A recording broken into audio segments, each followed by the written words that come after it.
नमस्कार प्रिय दर्शक बंधु जय जगन्नाथ। आज कार्यक्रम में आम आलोचना करवा एक सुंदर विषय वस्तु। से सुंदर विषय वस्तुर नाम हूँ कौन ना जदि राति स्वप्न साप देखुंट तेबे यार अर्थ कौन होता है आसतु जाना। दर्शक बंधु आम तो कार्यक्रम निश्चित प्रकार आरंभ करवा। कार्यक्रम आरंभ करने पूर्वर जो मैंने आम वीडियो को देखुंट वीडियो भल लगे लाइक टे करेंगे एवं अन्य नॉलेज पे आम वीडियो को शेयर करेंगे। जदि आपण मैंने एपर्यंत आम चैनल को सब्सक्राइब करना सब्सक्राइब कर साइड आसुवा बेल आइकन को दबाई देवे।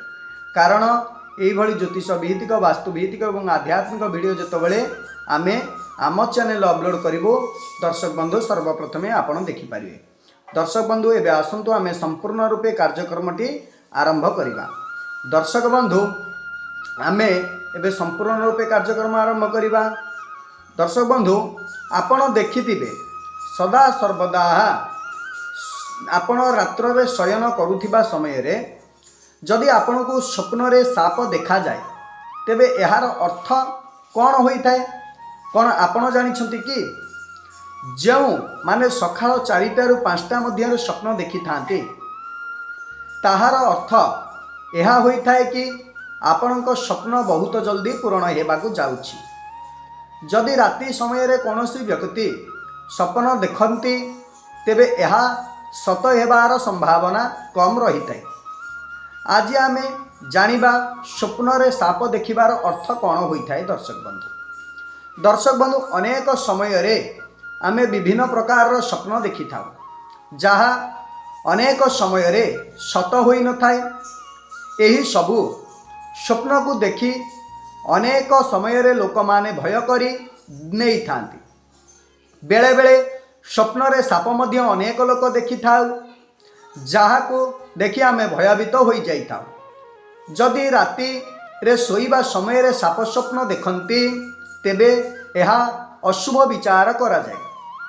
किंतु एमिति किछि बा एमिति मध्य किछि स्वप्न अछि जहाँ साप को नहीं शुभ विचार करा जाय थाए। जदि कौनसी व्यक्ति साप को निज आड़ को आसुथिबार देखती तेबे यह अशुभ होता है। यार अर्थ आपणक मन सर्वदा अस्थिर रहुछि। जदि आपणकर विवाह होइछि और बारंबार स्वप्न रे साप देखुचंती तेबे बाघर पर दाम्पत्य जीवन रे ठीक चालू नाही।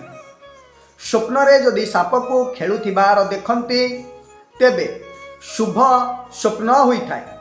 यार अर्थ हेउछि दर्शक बंधु निकट भविष्यत रे किछि भल हेबाकू जाउछि।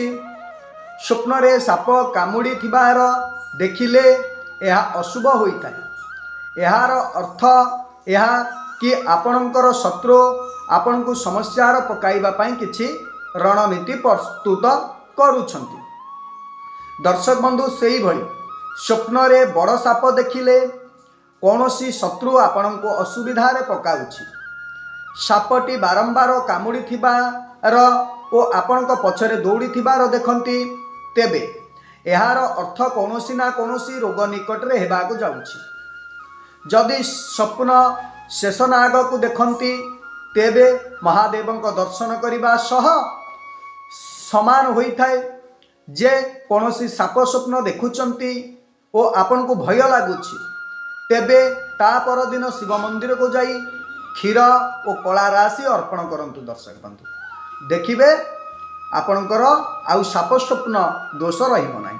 दर्शक बंधु ये तो थिला छोटिया कार्यक्रमटे पुणी एक नूतन कार्यक्रम रे मु आपणक सहित भेट हेबी। सेति पर्यंत दर्शक बंधु मते विदाय दियंतु। मु रहुछि नमस्कार। जय जगन्नाथ जय जगन्नाथ जय जगन्नाथ।